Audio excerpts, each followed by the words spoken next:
அருட்பெருஞ்சோதி அருட்பெருஞ்சோதி தனிப்பெரும் கருணை அருட்பெருஞ்சோதி எல்லா உயிர்களும் இன்புற்று வாழ்க கொல்லா நெறியே குவலயமெல்லாம் ஓங்குக. திருவருட்பிரகாச உள்ள பெருமான் இந்த உலகிற்கு வகுத்தளித்த சுத்த சன்மார்க்க நெறியினை பின்பற்றி பல்வேறு சொற்பொழிவுகளாலும் பல நூல் வடிவங்களிலும் சுத்த சன்மார்க்க விளக்கத்தினை தந்தவர்தான் திண்டுக்கல் சுவாமி சரவணானந்தா அவர்கள் தயா விளக்கமாலை என்ற ஒரு பதிகத்திற்கு ஒவ்வொரு பாவுக்காக சொற்பொழிவாற்றியிருக்கிறார்கள். இன்றைய நாளிலே தயவு வாழ்வு 78வது பாடல். அவர்கள் சொற்பொழிவாற்றிய நாள் 31/10/1982. இன்று 78வது பாடலுக்கு உரை விளக்கம் காண்போம். சென்ற பாடல் பண்புற திகழ்வையன் பரணே என முடிவடைந்து இவ்வாறு பாடல் பண்ணது கொண்டு விசைப்பதற்கான என தொடங்கப்பட்டுள்ளது. பண்ணது கொண்டு இசைப்பதற்கான பாடலிதல்லவென்றாலும் மன்னது மகிழ வருமென துரிமை வள்ளலேயுன்னுடை வரவை கண்ணது காண கருத்தது கனிய கருணை சேர் தயா ஒழுக்கத்தால் எண்ணது அற்ற யாவரும் காண இசைக்குமிம் மாலை ஏற்பாயே. கண்ணது காண கருத்தது கனிய கருணை சேர் தயா ஒழுக்கத்தால் எண்ணது அற்ற யாவரும் காண இசைக்குமிம் மாலை ஏற்பாயே. இந்த பாடல் பண் கொண்டு இசையோடு பாடுவதற்கான பாடல் அல்ல என்றாலும் கடவுள் உண்மையை எடுத்து கூறி நம்மை மேல்நிலைக்கு ஏற்ற வந்த பாடலாகும். நமது முன்னோர்கள் இறையருளை பெறுவதற்காக பல்வேறு நெறிமுறைகளை வகுத்தளித்துள்ளனர். அவற்றுள் சிறந்ததும் எளிமையானதுமான விளங்குவது பக்தி மார்க்கமாகும். தூய பக்தி நெறியால் இறைவனை அடைந்து விடலாம் என எண்ணினர். மேலும் இறைவனையே இசை வடிவாகவும் கண்டு போற்றினர். ஏழிசையாய் இசைப்பையனாய் விளங்கும் பரம்பொருளை அடைதற்கென்றே போற்றி வணங்குதற்கென்றே பக்தி பாடல்களையும் வழிபாட்டு பாடல்களையும் பாடி வைத்தனர். அந்த பக்தி பாடல்களை இசையுடன் இசைப்பதிலே மன ஓர்மையும் அமைதியும் உண்டாகிறது.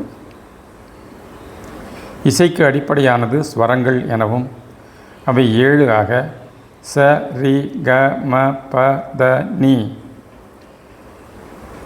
என விளங்குவதாகவும் அறிகிறோம்.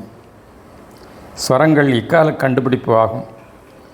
அதற்கும் பழமையானது பண் ஆகும். பண் என்பது ஆதியில் தமிழகத்தில் தமிழன் கண்டதாகும். தேவார பண் என்று சொல்லுவர். தேவார பாடல்கள் பண்ணோடு பாடினால் உள்ளத்தையே உருக்கும் தன்மை வாய்ந்தது. திருஞான சம்பந்தர் பூம்பாவையை எழுப்பிய நிகழ்ச்சி. பூம்பாவை என்ற ஒரு சிறு பெண் இறந்துவிட அவளது உடலை எரித்து அச்சாம்பலை ஒரு கலத்தில் இட்டு மயிலாப்பூரில் உள்ள கபாலீஸ்வரர் கோவிலுக்கு முன் வைத்து திருஞான சம்பந்தரிடம் அவளை எழுப்பித் தருமாறு வேண்டுகின்றனர் மக்கள். திருஞான சம்பந்தரும் தேவார பாடல்களை பாட சாம்பல் எல்லாம் பெண் உருக்கொண்டது என்பது வரலாறு.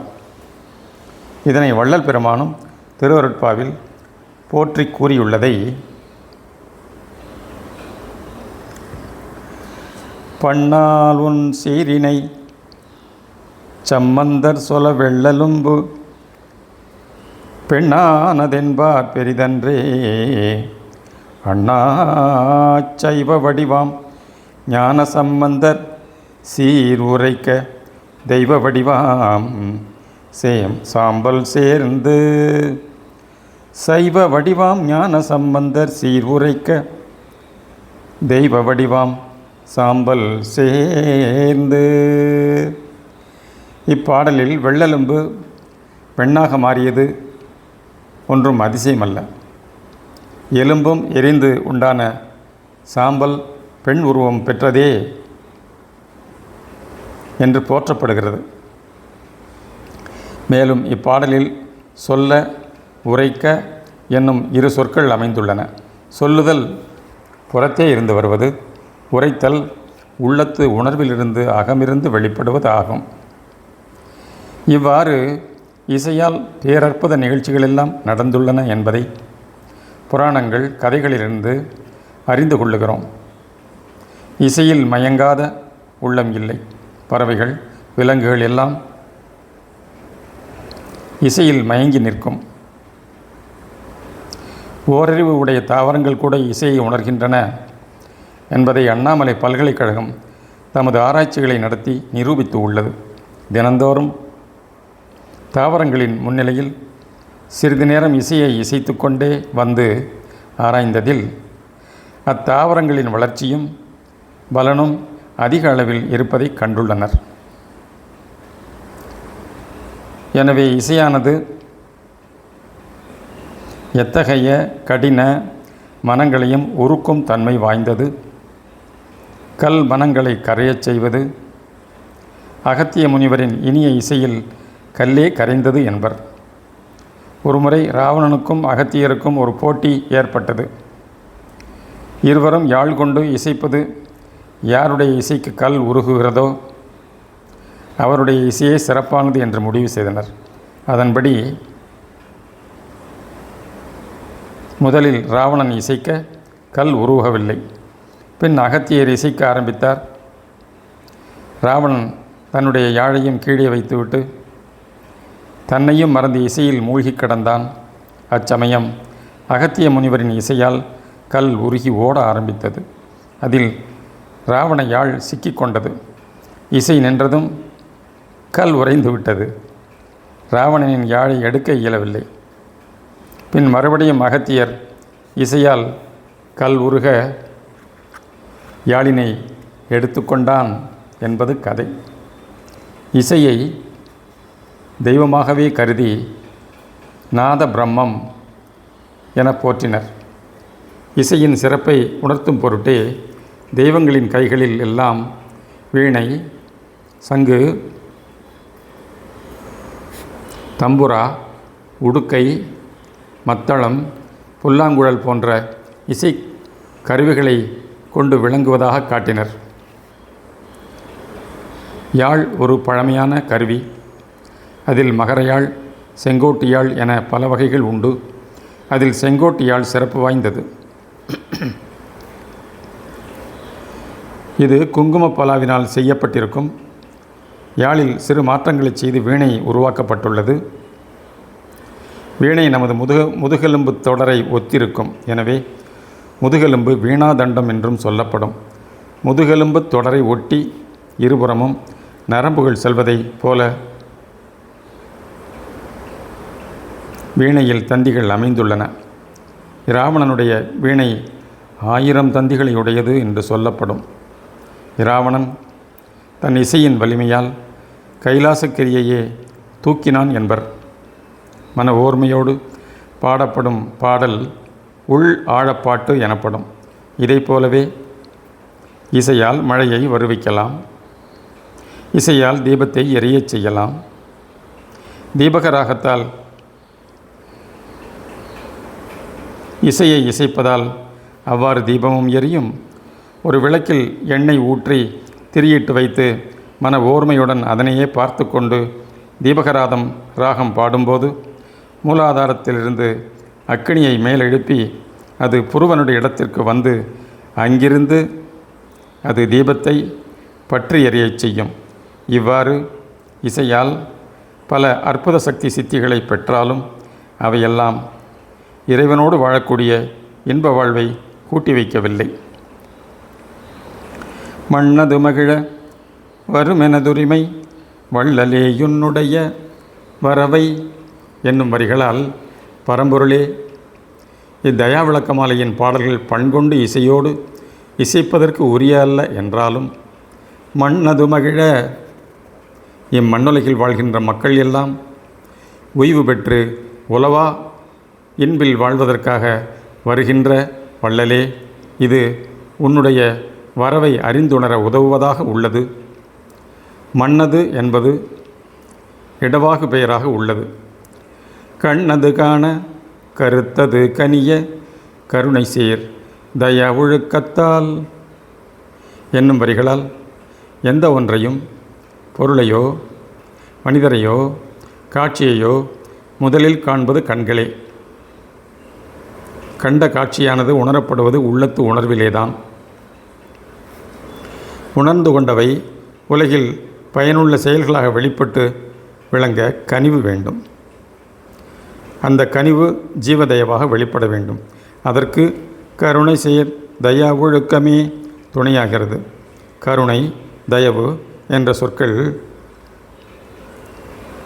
சாதாரணமாக இரக்கம் என்ற பொருளை தருகின்றன. ஆனால் அவை இரண்டும் கடவுள் உண்மையை விளக்க வந்தவையாகும்.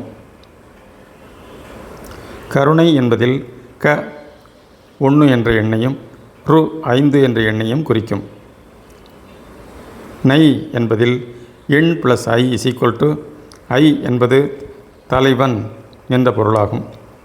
அகத்தை ஒன்றாக விளங்கும் பரம்பொருள் புறத்தை 5ஆக விரிந்து ஐஞ்செயல் காரியங்களை நடத்தி வருவதை உணர்த்துவதாக உள்ளது. தயவு என்பது அகநிலையில் இறைமய ஆன்மா தய என விளங்கி கொண்டு புறநிலையில் 5ஆக விரிந்து உ என செயல்படுவதை விளக்குவதாக உள்ளது. அகநிலை அழிவற்றது, நிலையானது. புறத்தே நிகழ்வனவெல்லாம் அழிவுறுவனவே. எண்ணற்ற தோற்ற மாற்றங்களில் இப்பொழுது கிடைத்துள்ள மனித பிறவியே மன அறிவுடன் கூடி விளங்குவது. மன அறிவு அறியாமை இருளில் இருக்கும் வரை புலபோக இச்சைகளில் சிக்கி தவிக்கின்றது. ஆகையால் எண்ணதுவற்ற யாவருங்கான இசைக்கும் இம்மாலை ஏற்பாயே என வேண்டப்படுகின்றது.